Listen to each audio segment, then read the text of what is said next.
Protect your DNA. BioPQQ can promote formation of new mitochondria. Infowarsstore.com. Owen Schroyer from Infowars.com. And when my news director came to me and asked me to do a story covering David Brock, I'd heard the name. I knew that he was involved in politics, specifically with the left, but I didn't really know too much about him. And I think that the Democrats want it to stay that way. They don't want you to know who David Brock is. I got to tell you, when I started doing research into this guy, it's truly amazing. This guy is like the Jordan Belfort of political campaign contributions. Unbelievable documentation on money laundering schemes, and just a lot of weird history that he has too. So we're going to get into David Brock, and we're going to try to figure out who this guy really is, what his agendas really are, and how they tie in to Hillary Clinton's campaign. As I said, this is like a Jordan Belfort of political contributions, and he's working closely with Hillary Clinton. And we'll talk about their past in a minute here. But look at this. 14 pro-Clinton super PACs and nonprofits that are run by David Brock are all implicated in this money laundering scheme. Now, again, like I said, there is documentation on this that you can go out there and see for yourself. But what this guy is doing is he's using and manipulating all of these different PACs and campaign contribution groups, and he's working with a close friend of his that runs the Bonner Group, which takes a 12.5% cut every time money is moved, folks. Why is that? That is a very significant amount of money that he's taking, especially when you take a look at how much money he's actually bringing in. We're talking about millions and millions of dollars. And as I said, he is colluding with his friends in the Bonner Group. Now, of course, David Brock's biggest claim to fame would have to be Media Matters, who brags about how they control the narrative. And I never hear them bragging about how they're making all of this money with all of these super PACs, though. This is part of the Hillary Clinton campaign that says they want to get big money out of politics.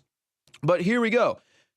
IRS certified nonprofit empire of David Brock. So he's been certified by the IRS, but he has a good way of keeping these things under wraps.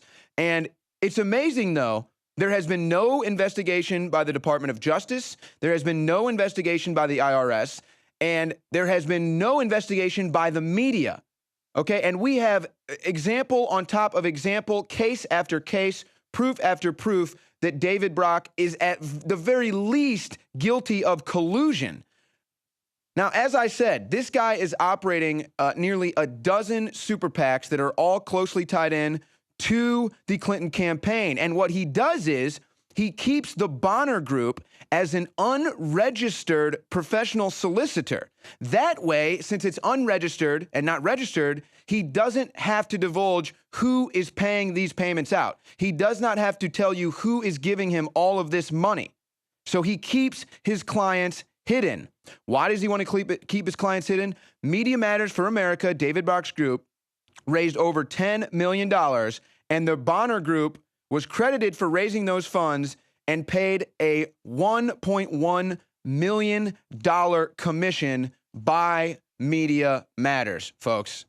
So what is David Brock really in this for? Is he just laundering money? Does he truly have political goals that he's trying to get across? But this is truly unheard of. And like I said, the Bonner Group is run by Mary Pat Bonner, a rich Democratic donor with whom Brock shares rental property with in the Hamptons. So these people are closely tied to each other. Now, there's also, and I'll talk more about this, but William Gray, a former lover, boyfriend who used to live with David Brock, threatened to rat Brock out to the IRS, except what happened? David Brock paid him off with a substantial $850,000 for his silence. And I have the Superior Court of the District of Columbia documents right here where there were civil action suits filed, and it documents William Gray's payment. Truly amazing stuff. What is he trying to hide? This is very erratic behavior. Now, this goes further. Not only is David Brock trying to use Media Matters to manipulate the news, he's not tied into this anymore, but he founded a PAC that pays people to go online and be trolls. It pays people to go online and dissent with conservative viewpoints. Now, this is something we can see on all sides of the table. The difference is people aren't paid by Donald Trump or paid by Donald Trump's super PACs to go online and debate in a political discourse between left and right viewpoints. But David Brock is paying people through his super PACs. It's called, let me see, Correct the Record is what it's called here. Correct the Record, a super PAC coordinating with the Clintons campaign, is spending $1 million to find and confront social media users who post unflattering messages about the Democratic frontrunner. Paying social media trolls. This is truly unheard of. I mean, this is unheard of. This is new stuff. Is this the future of politics? Is this what the Democrats want to see in politics? Now, the amazing thing is, to me, this shows how desperate they are, but they're paying out millions and millions of dollars to have people go on social media and get engaged in political discourse to defend Hillary Clinton, and they're still losing, folks. It's not even close. So their plan here with the Correct the Record super PAC is not working. You can see that anytime you go to YouTube. You can look at it on Twitter. It's not working. Now, here's a pie graph of Correct the Record and where they spend their money, folks. The vast majority of their money, over $2.5 million so far in just this political campaign cycle, went to salaries. These are people who say, I mean, they're essentially, communists who tell you that they want to share the wealth. They're not in it for the money. This is the Correct the Record. You can see here highlighted. These are the funds that go towards the salaries of the workers in the super PAC movement. Now, does this include the social media trolls, or is just this the people who run it, like Elizabeth Cohen, who is now running the organization that was originally founded by David Brock? Now, David Brock is now also being cited for exhibiting very erratic behavior. It's been reported that he travels around with basically mafia-style third world dictator security detail. Who travels around with detail like this, folks? The biggest crime bosses in the world.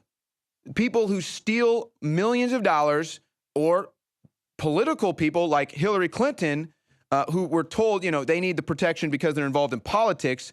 But why does David Brock need all of this protection?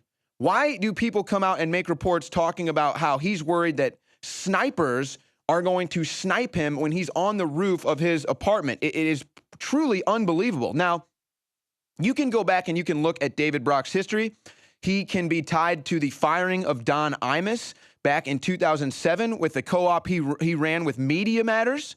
And of course, what does he do? He goes after and he reaches out to the NAACP, the National Association of Black Journalists, and Al Sharpton. They go out and attack Don Imus. What happens? Don Imus is then off the air. He also did the same thing to Lou Dobbs on CNN as part of the Drop Dobbs campaign. He called up and threatened that he would run negative ads in accord to Ford Motor Company in Spanish languages in many parts of Texas if they didn't pull Dobbs' program from CNN. In 2009, Lou Dobbs was dropped from CNN. So this guy has had stake in the game for a long time and trying to control the narrative. Now, he's also contemplated suing Fox for illegally obtaining journalists' phone records. Of course, he never went through with that because a report came out that he himself and media members were also doing the exact same thing. So David Brock is obviously scared.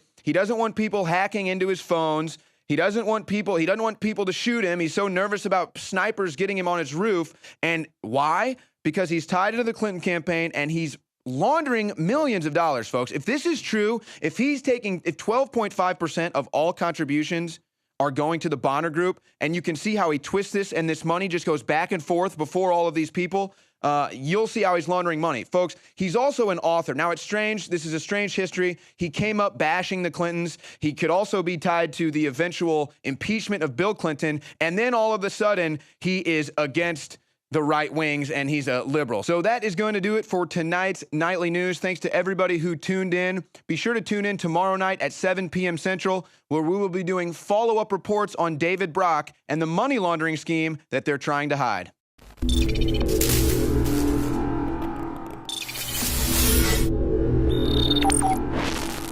My fellow InfoWarriors, I am very excited to be able to announce to you the introduction at InfoWarsLife.com of a new way to save time and money when you stock up on InfoWars Life formulations like Survival Shield X2 and Super Male Vitality. Just go to InfoWarsLife.com today, select your favorite product, click on Auto Ship before adding to cart, and choose how often you want us to send you another order. Every time you choose Auto Ship at InfoWarsLife.com, you get 10% off, and you won't have to worry about running out and having to reorder next time. And of course, you can cancel with one click anytime. As you know, I'm all about the idea of a 360 win, and the new auto ship feature at InfoWarsLife.com is a sure win for everybody. A win for liberty, a win for health, and a win when it comes to big savings. Visit InfoWarsLife.com today and save 10% on your next InfoWars Life order by selecting auto ship at checkout. That's InfoWarsLife.com or call 888-253-3139.